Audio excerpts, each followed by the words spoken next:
Muy buenas noches, licenciado y compañeros del curso Gestión de Riesgos 1. En esta oportunidad, como grupo número 3, tenemos a bien realizar esta videopresentación acerca de los temas de riesgo de liquidez, riesgo inherente y gestión y control. Temas que abarcan distintos puntos de interés como parte de este curso y que iremos presentando en esta ocasión. Nuestro grupo se encuentra conformado por Félix García, Miguel Cortés, Jonah Villatoro, Walter Oliva y su servidor Juan Soto. Comencemos con el tema riesgo de liquidez. Y para conocer acerca de este tipo de riesgo, debemos conocer a qué se refiere el término liquidez. La liquidez es la capacidad que tiene una entidad para obtener dinero en efectivo y así hacer frente a sus obligaciones a corto plazo. En otras palabras, es la facilidad con la que un activo puede convertirse en dinero en efectivo, de forma inmediata, sin una pérdida significativa de su valor. De tal manera que cuanto más fácil es convertible un activo en dinero, se dice que este es más líquido. Ahora bien, el riesgo de liquidez es la posibilidad de incurrir en pérdidas por no disponer del dinero suficiente para cumplir con las obligaciones de pagos que se tienen comprometidos y no ser capaz de desarrollar el negocio en las condiciones pronosticadas. El riesgo de liquidez entonces nos hace referencia a la dificultad de una empresa para poder hacer frente a sus obligaciones de pago a corto plazo. Esto debido a la incapacidad de poder convertir sus activos en liquidez sin incurrir en pérdidas. Continuamos con el riesgo inherente. Este riesgo es aquel que puede existir de manera intrínseca, es decir, que forma parte de o es característico en toda actividad que se realiza. Puede generarse por factores ya sea internos o externos y afectar la rentabilidad y el capital, que son aspectos muy importantes dentro de todas las empresas. Cabe resaltar que este riesgo inherente no puede ser eliminado, por lo cual su identificación debe contemplarse en los planes de gestión de las compañías para responder y controlar a este. Entre los factores que llevan a la existencia de este tipo de riesgos está la naturaleza de las actividades económicas, como también la naturaleza del volumen tanto de las transacciones como de productos y o servicios. Dentro de los indicadores financieros veremos lo que son los indicadores de liquidez. Para saber cuál es el índice de liquidez, los empresarios necesitan consultar el balance patrimonial de la empresa.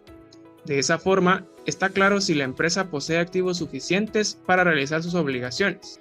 Además, un emprendimiento puede percibir que no tiene la solvencia necesaria para poder expandir sus operaciones.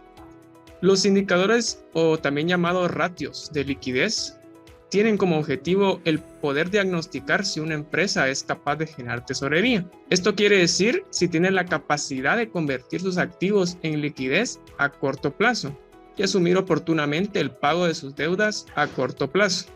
Con respecto a los indicadores de liquidez más utilizados dentro del marco del análisis financiero tenemos los siguientes: razón corriente, capital de trabajo, prueba ácida y razón de efectivo. El indicador de razón corriente cuenta con una fórmula que implica tomar el monto del activo corriente entre el pasivo corriente.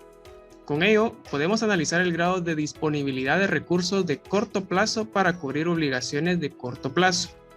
Seguidamente, para el indicador de capital de trabajo, debemos tomar el monto del activo corriente menos el monto del pasivo corriente, para poder analizar la disponibilidad de recursos de la empresa en el corto plazo para el desarrollo de sus actividades. Continuamos con la prueba ácida, que toma como referencia primero el activo corriente, restándole el monto de inventarios dividido entre el pasivo corriente. Acá se nos muestra entonces el grado de disponibilidad de recursos de alta liquidez de la empresa y poder así analizar el grado de liquidez de la empresa. Y por último, la razón de efectivo, que toma en consideración el efectivo dividido entre el pasivo corriente, indicando la relación entre los activos de liquidez inmediata, que bien son caja y bancos, y el pasivo corriente de una entidad. Volatilidad del flujo de caja. Los flujos de caja nos muestran las entradas y salidas netas de efectivo que tiene una empresa. En este caso, la volatilidad del flujo de caja nos muestra los cambios y variaciones que puede tener durante un periodo. Un alto nivel de volatilidad significa escasez de efectivo debido a los inesperados cambios del flujo de caja, y un alto nivel de efectivo es un amortiguador de los choques que representan una alta volatilidad del flujo de caja. Concentración de activos líquidos y financiamiento a corto plazo. La concentración representa un pequeño número de agentes económicos que ejerce dominio sobre la actividad económica, y los activos son aquellos que en su mayoría pueden convertirse a corto plazo en dinero, sin perder valor, y que siendo bienes se pueden transformar en efectivo.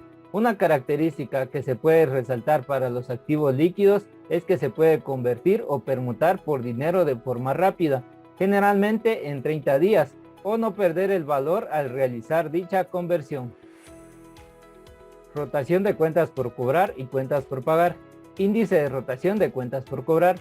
Este índice se obtiene de dividir los ingresos de operación entre el importe de las cuentas por cobrar a clientes.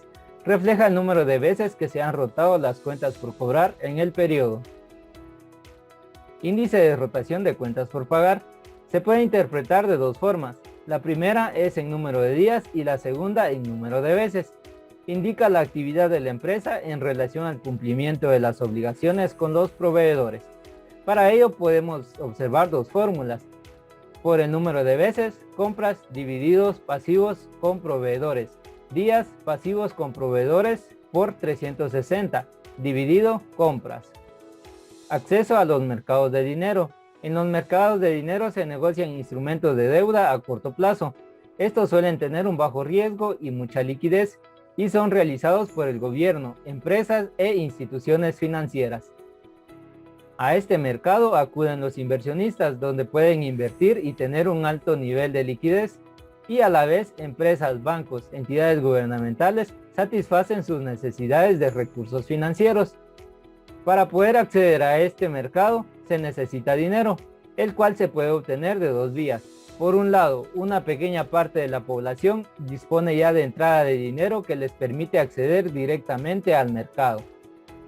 Por otra parte, la inmensa mayoría de la población no tiene dinero, y con el fin de conseguirlo se verá obligado a vender la única cosa que posee, su fuerza de trabajo, a cambio de un salario. Con ese salario podrá acceder al mercado de dinero y adquirir aquellos bienes y servicios necesarios. Ahora abordaremos el siguiente apartado de gestión y control, que tiene los siguientes componentes. Gobierno, específicamente hablaremos de la organización y sus funciones, políticas y procedimientos, límites y controles, stress testing, plan de contingencia y sistemas de información. Dentro del gobierno, nosotros bien sabemos que el gobierno también es conocido como la dirección o administración de una entidad, o también se le conoce con el nombre de gobierno corporativo. Es un grupo de normas, principios y procedimientos que se encargan de regular la estructura y funcionamiento de los órganos de gobierno de la organización. También proporciona la estructura a través de la que se fijan los objetivos de la compañía y se determinan los medios para alcanzar esos objetivos y supervisar el desempeño. La gobernabilidad es la manera como una compañía gestiona sus procesos para buscar el éxito empresarial, lo que incluye costumbres, valores, políticas, normas e instituciones. Es importante mencionar que este gobierno es el encargado de mantener, o en este caso de dirigir a la entidad hacia un objetivo o un fin particular. Ahora abordando la parte de siempre en gobierno, pero específicamente hablando de la organización, bien sabemos nosotros que una entidad basa su éxito en su nivel de organización. La organización del gobierno puede variar de una empresa a otra. Esto pues depende el giro comercial y el tipo de entidad de la cual nosotros estemos hablando. Generalmente se desglosa de la siguiente manera: asamblea de accionistas, órgano superior en el control y decisión de las inversiones, dado que tiene como propósito principal proteger los intereses de los accionistas. Esto cuando nosotros estamos hablando de una entidad que está inscrita como una sociedad. Consejo de administración o junta directiva, integrado por propietarios, inversionistas y consejeros externos. Definen las estrategias y supervisan el cumplimiento de los objetivos.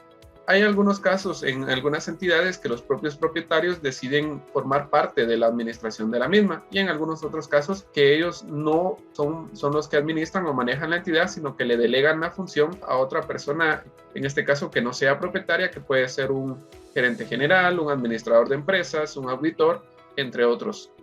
Tenemos la dirección general o alta gerencia, órgano administrador de la empresa y cuenta con el grupo gerencial. además de los sistemas de control externos, representados por las auditorías, y los internos, como los programas de gestión de riesgos institucionales. Luego tenemos las funciones del gobierno. En este caso hablaremos o abordaremos los sistemas de control internos conocidos con las siglas SCI. Estos sistemas tienen como características o funciones las siguientes: analizar el proceso de gestión de riesgo existente y adoptar las medidas necesarias para su fortalecimiento, designar a los directivos de las áreas encargadas del sistema de control interno, adoptar las medidas necesarias para garantizar la independencia del auditor interno y hacer seguimiento a su cumplimiento, conocer los informes relevantes respecto del sistema de control interno que sean presentados por los diferentes órganos de control o supervisión, solicitar y estudiar con la debida anticipación toda la información relevante. Ahora, hablando de las políticas y procedimientos, son responsabilidad de la gerencia, las responsabilidades del equipo de gestión de crisis, designar a las personas que tendrán la responsabilidad de realizar los contactos externos con los reguladores, analistas, entre otros. Procedimientos de coordinación entre los miembros del equipo de gestión de crisis y otros funcionarios involucrados en la ejecución del plan. Generación de reportes de gestión que se enviarán a los funcionarios involucrados oportunamente, que permitan a sus miembros entender la severidad de la crisis e implementar acciones apropiadas. Cabe mencionar que estas políticas y procedimientos van enfocados a las situaciones o a las acciones que la entidad tomará para regular los riesgos dentro de la misma. Ahora, dentro de los límites y controles, tenemos los límites de exposición al riesgo de liquidez. La estructura de liquidez deberá considerar, entre otros, los niveles de autorización, diversificación en posiciones activas y pasivas, negociación de operaciones fuera de balance y niveles de riesgo que está dispuesta a soportar la estructura de capital. Continuando con el tema de gestión y control, tenemos los límites y controles. Los controles y mitigadores de riesgo de liquidez se dividen en 4 partes: evitar el riesgo, gestionar el riesgo, absorber el riesgo y transferir el riesgo. El primer paso, aquí no se procede a formalizar la operación de generar riesgo. En el segundo, no que se limita a minimizarlo y optimizando la relación riesgo-rendimiento. El tercero, se cubre con sus propios recursos el riesgo que tenga exposición la empresa. Y cuarto, se traslada a un tercero riesgo adquiriendo una póliza de seguro. El stress testing, en el cual se limita a escenarios de estrés y el plan de acción. Cuando una entidad financiera debe establecer un plan de acción para hacer frente a la eventual crisis de liquidez, con la diferencia que la estrategia de financiamiento de una crisis sistémica y una crisis específica. El plan de acción debe incluir como mínimo la estrategia, las fuentes de fondeo y sus costos asociados. En la estrategia, pues, debe contemplar medidas concretas y factibles para ponerlas en práctica en una situación de crisis. El plan de acción y el plan de contingencia debe ser operativamente viable, especificando el monto disponible de cada una de las fuentes de recursos identificados. En el caso de las líneas de crédito, se debe indicar el monto de la línea disponible y el saldo utilizado para cada una de las contrapartes. Asimismo, se estima el costo de financiamiento y se mantiene un registro de las cartas que evidencian la extensión de dicha línea de crédito. La entidad deberá mantener una presencia continua en los mercados de financiamiento elegidos y buenas relaciones con los proveedores de fondos con el fin de promover una diversificación de fuentes de financiamiento. Asimismo, también deberá evaluar periódicamente su capacidad para obtener con certeza los fondos de cada fuente identificada. Dentro de las fases de un ejercicio de stress testing, primero tenemos un análisis del ejercicio. Dentro de eso se divide en tres fases: escenarios macroeconómicos, impacto en los parámetros de riesgo y proyección de los resultados financieros, dentro de lo cual llegamos a la conclusión para poder elaborar un plan de acción, plan de contingencia. El plan de contingencia de riesgo de liquidez es el procedimiento que establece la estrategia para hacer frente a situaciones de emergencia eventualmente que puedan plantearse, en el cual incluye políticas para la gestión de posibles situaciones de estrés y define líneas claras de responsabilidad y procesos adecuados para hacer frente a cada situación planteada. El riesgo de liquidez en muchas ocasiones no depende solo de la situación de la entidad, sino de cómo sea percibida esta por el mercado. El plan de contingencia, en este caso, el desajuste de la liquidez es derivado principalmente por 4 temas. Primero, retiro de depósitos operados. Segundo, reducción de montos en la recuperación esperada de la cartera. Tercero, disminución de activos líquidos netos que impide la cobertura de la brecha acumulada negativa y otros eventos. El objetivo del plan de contingencia es cubrir las posiciones de liquidez de riesgo y permitir el desarrollo de estrategias y acciones para reducir los descansos de posiciones de activos pasivos, egresos e ingresos. Pasos para crear un plan de contingencia. Lo primero que debemos hacer es identificar los recursos o activos claves de la empresa, determinar la amenaza y todas las vulnerabilidades, clasificar y evaluar los riesgos. El cálculo de riesgos es muy importante. También tenemos especificar los objetivos generales y específicos de todo el plan, determinar las medidas y estrategias a implementar de la empresa, establecer también cuáles van a ser los recursos y los protocolos que se van a llevar a cabo en las medidas. Y también debemos de realizar pruebas y monitorear el plan. La gestión y control. Tenemos lo que son los sistemas de información. El sistema de información en una empresa va a constituir siempre el conjunto de todos los recursos que usamos como soporte para el proceso básico de captación, transformación y comunicación de toda la información. Un sistema de información debe de ser eficaz y eficiente. Es eficaz si facilitamos toda la información necesaria y eficiente si realizamos con los menores recursos posibles toda la actividad. Un sistema de información también debe de adaptarse a todas las necesidades concretas que tenemos en la organización y su estructura. Cuando se piensa en una implantación, nunca se parte de cero, ya que todas las empresas siempre disponen de algún tipo de información más o menos rudimentario con distintos grados de calidad y confianza, con los niveles de accesibilidad también mayores y menores. Y toda esta información pues debe de contemplarse como parte de todo el sistema de información. Podemos hablar también de los componentes de los sistemas de información, que entre estos encerramos lo que son todos los equipos, programas informáticos, las telecomunicaciones, los recursos humanos, procedimientos, las bases de datos. Equipos informáticos, pues podemos hablar de que todas las empresas utilizan ordenadores, por lo general se usan microordenadores, también como conocidos como laptops o ordenadores personales o PCs.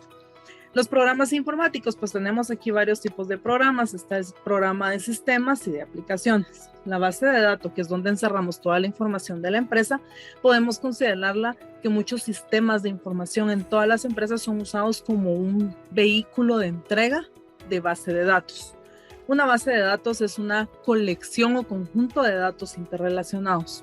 Entre los componentes también tenemos telecomunicaciones, que son el medio de transmisión electrónica de información a largas distancias. Los recursos humanos, que también es bastante vital, porque debemos distinguir las personas especialistas en sistemas de información y usuarios finales. Los procedimientos.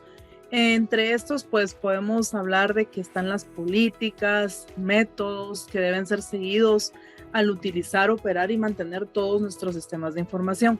Esto para salvaguardar toda la información de la entidad, para evitar que haya algún tipo de robo o algún tipo de situación que afecte a la empresa en sí.